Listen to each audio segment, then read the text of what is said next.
My name is Nathan again, and I'm CEO of Foundersuite. In case you don't know of us, we're a funding stack, so we make an investor search, an investor CRM, and an investor updater tool.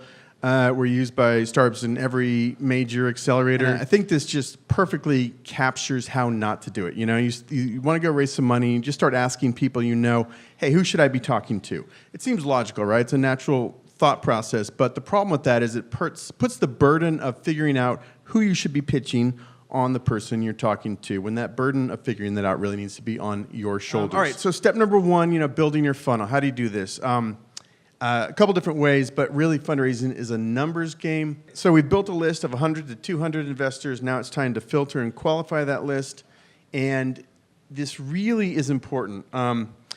In the lower right-hand corner here, I say diligently cut down your list now for a better hit rate later. Step number 3 is trying to get that warm introduction to every single person on your filtered target list. All right, you've got your list of 200, you've filtered it down to maybe 150 really well-scrubbed targets, you've mapped your connection into each of those investors, found someone who can make an introduction to 80% of them, hopefully.